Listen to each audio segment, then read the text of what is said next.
What's going on, friends and family? I want to talk today about solutions to an uncertain economic future. And it seems strange to me as a lot of acquaintances and people I talk to, I think a lot of people, you give them solutions and it's like they don't want solutions, right? You can sit and talk. I'm going to talk about some stuff today, and I'm like, please feel free to tell me where I'm wrong or tell me that I'm, full of crap and this stuff won't work, right? This is not something that we should do that could better ourselves. It just seems so strange to me that I'm thinking that people just don't want to help themselves. They're dependent on somebody else. But if you're the type of person moving forward and you want to help yourself and you want to get out of these problems, let's talk about it. Let's figure out some solutions to this stuff. Now, is there going to be an economic collapse? Nobody knows. Depending on who you're listening to, some people say it's imminent. I think it's pretty much, but that's all speculation. But some of the solutions to it is to understand what's going on. If a lot of you guys probably don't know the rise of wages compared to the cost of living. If you watch historically how much wages have gone up, it basically it's just this little wave, right, on a graph. It'll barely go up. When you look at the cost of living, like real estate, rental properties, the cost of rent, the cost of a mortgage, it just goes up like a hockey stick. The cost of living is just surpassing, like an airplane just taking off. And we should be concerned about these things. So in order to understand how could we fix this situation, we got to figure out what to do with money, right? This is economic uncertainty, the economics, the money of your life. If you don't understand that money is the driver of almost everything in your life, I don't know what to tell you. I said that over and over again. But the thing I look at is I've been trying to help a lot of these people I speak about who don't want to help themselves. I think that every single person can be maybe not necessarily an entrepreneur, but a side hustler, right? And it's not, I have on my notes here how people used to trade and how some of them still do. It's a side hustle. Whether you make money or not, if you're trading for something and it doesn't have to do with money, I think in my book, that's a heck of a lot better than actually trading for money. But unfortunately, we do need money to keep, like the cell phone where I'm recording the show on, this vehicle I'm sitting in for gas, registration, taxes. So the thing I look at is that a side hustle is actually not that bad. Let's give some examples. Let's just say that you are a sustainable liver, right? Like me, or somebody who wants to live resilient, and you're raising chickens. If you have eggs, that's something and you produce more than what you can eat. That's a currency, that you're producing something that you can either trade for or you can sell. The ideas and things that I have with a resilient life, which we're going to talk about community here too, is that if one would look at the cost of raising their own chickens for either meat or for eggs, it's expensive. It'll be, if you get yourself 6 chickens, it'll be the most expensive eggs you've ever raised, right? From your time and your money for feed and things like that. So what are the solutions to these problems? Well, get yourself a group where other people who are growing poultry like turkey, quail, whatever, guinea hens, chickens, ducks. And if everybody bought together and went and bought a big old giant pallet or 2 pallets, all you got to do is call a feed store and say, hey, what kind of discount would you give me if I bought in bulk, right? And what does bulk even mean? Does that mean like 100 bags of grain, 200 bags of grain? Get your people all together so you could all purchase this, and maybe you'd get a 30% discount or a 10% discount, right? Then we take this a little further. I just want to share this methodology, a lot of these things today with you guys to just show you that it's not about eggs or just chicken. Think about the things I'm telling you and incorporate it into other things, right? So now, getting back to the chickens, we're raising eggs. Why couldn't we go and sell a dozen of organic, free-range eggs to our neighbors for the same cost that they would buy in the grocery store? Or maybe even a little more to say, hey, look, I'm not sure if you're aware, but, and this is, you guys can look this up for yourself, open cage-free eggs, right? It's in the wording, means that a chicken, I think, gets like 10 minutes out in the sun on a concrete block. Guys, that's cage-free, right? It's in a room full of other chickens, and then they let them out, kind of like the Shawshank Redemption or Green Mile, whatever, Oh, pretty crazy stuff. So if you're able to offset that cost, you can literally just, even if you broke even, that means you're getting free meat and free chicken, right? And add up the cost of everything that's going up with inflation. Another one I want to start off with, I didn't have in my notes here, is bartending. So, and again, I'm not talking just about bartending. I'm talking about a side hustle for anybody. let's just say you didn't want to raise chickens, or you didn't want to crochet mittens, I don't know, producing something, right, for yourself. Let's just say that you want to just be a worker. Well, promote yourself, right, and promote the place that you work in. But we do this in a very sly trick of hands kind of, I guess it's not really a trick. But basically what you would do, and I gave this advice to somebody and they didn't work with it, but when I told them, their eyes lit up. They were like, oh my God, that's genius. So what you're going to do is you're going to, if you're a bartender, you're going to take a picture of a drink every week, right? Right. I would say every single day if you can. Mix yourself a wonderful, or mix it yourself, you don't be drinking on the job, but mix a Mai Tai. Get it by the Christmas lights with the jukebox in the background, maybe the pool table or something. Make sure the light is going perfectly in it, the glass is sweating, and take a picture. You're going to take that picture, and if you could do this again, at least once a week, if not every single day that you're working, take this picture and you're going to post it on Instagram, right? And you can do this on other platforms too, but Instagram is the ones I'm the most familiar with this specific application of side hustle. You're going to put your name on that thing, right? And what you could do is you could go down to places, I believe it is, on Instagram, and you can post this thing so it says Mai Tai in San Diego, right? So if somebody looks for drinks or something in San Diego, the cookies are going to find that drink that's labeled, that's located, right? The Instagram will it'll map out where exactly you took the picture if you so chose to, or what city you're in. So what you're doing fundamentally is you're advertising, even though you're working for somebody, you're advertising your drinks, right? You're an employee of this bar.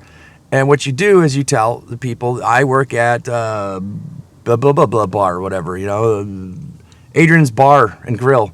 And come on over and try one of these Mai Tais. And here's the reason why my Mai Tais are the best, right? Because give your ingredients, or whatever it is that you have on there.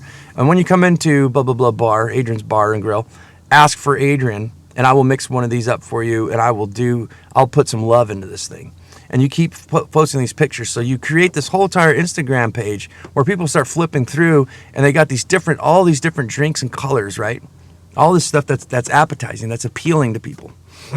And now these people come in and they start asking for you specifically.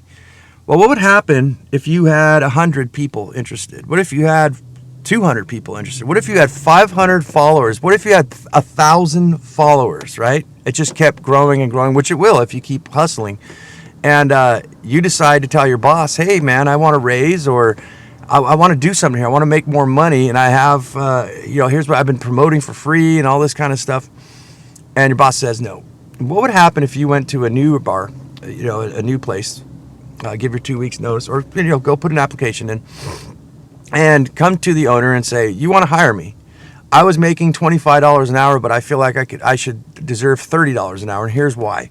I make my drinks, blah, blah, blah, this kind of way. And also, I have 1,000 followers. Take your phone and say, here's my Instagram page. I've been promoting the bar where I work at before, and people come in, they all ask for my signature drinks and stuff. And I've got this following, and I want to bring it into this place. What do you say? Right? You see that, guys? You see what you can do. There's so many different angles. I just gave you guys about chickens, right? And it doesn't have to be about chickens again. I just gave you guys about a bar, not even having to attract people to you. The business is already established. You're just utilizing your pony backpack, caboosing, pony backpacking off them to bring in clients to build up your reputation and your brand for yourself. So there's many applications where I think with people need to start thinking this way in order to make that better income, so that we can start to afford to not have to suffer in life, or even with lag and this crazy inflation. We got to figure out how to make more money, basically. So yeah, and that was on my notes. Anyone can have a side hustle. Anyone. There's just I gave you guys 2 examples right there, and I think you can play around with those and just start thinking for yourself, what am I doing, or what would I like to do? That's the thing I think a lot of people are scared to as well, is to try new things because they're afraid of failure. Well, who gives a crap? That's how we all learn. Try doing chickens, try doing bartending, try doing photography, try doing all kinds of different things until one hits, and one thing that you like to do. And the secret to benefiting yourself, I think, and coming ahead in life, working, is when you find something that you love to do, Nobody needs to inspire you to get up in the morning. Nobody needs you to, mix that drink, take that photo, raise your chickens, whatever. Once you fall in love with something that you like doing, it will be effortless. You will not be able to not do it, right? You'll always be attracted to it. So the importance of LAT community is another thing I have on here for solutions for economic uncertainty. LAT, what I came across was living apart together. There's couples that boyfriend, girlfriend, whatever, girlfriend, boyfriend, whatever you want to call it. They basically live in their own homes, but they still have this relationship, and they maintain their own money, their own homes and everything. They've been screwed over and things like that, so this works for them. Now, when we could incorporate this into your neighborhood, let's just say, creating a community, we're having a community not where we're all living together, but where we all help each other. Adrian grows eggs, you grow microgreens, right? Somebody else produces honey, and we all swap. And we create this community, not having to live together. But I think if people would pull... The thing is, I see a lot of neighbors live next door to each other, never even know each other, never even talk really that much. They don't even know each other on a first-name basis.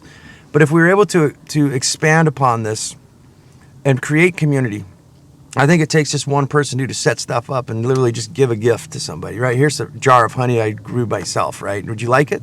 It's a gift. I'm your neighbor right down the street. Hi, hello, my name's Adrian, right? I've already done this type of thing, and people just get so excited, right? And when you trade amongst yourselves, there's this feeling of love, of power, of fulfillment, I think, of something that you made. And something, to me, I just love sticking it to the man. Like, you guys can't stop us from trading amongst ourselves. There's no money involved. There's no taxation, right? It's our human right to do this, and it feels wonderful. So I think a living apart together community is very, very an awesome thing. The other thing I want to say is your geographic location. Where are you located? What kind of climate are you in? If you're living in the snow, it makes it kind of hard to do anything but activity, such things as bartending or creating some sort of goods, to sell to people, right?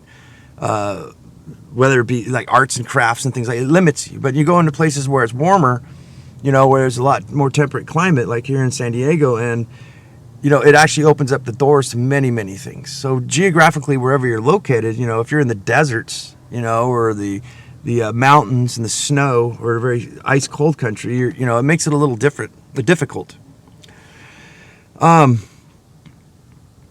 Fringe living to me is the best. Your geographic locations.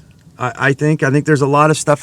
Next podcast is going to be is about geographic location, the significance of it to live a resilient life, a self-sustainable. It's very important where you're located at.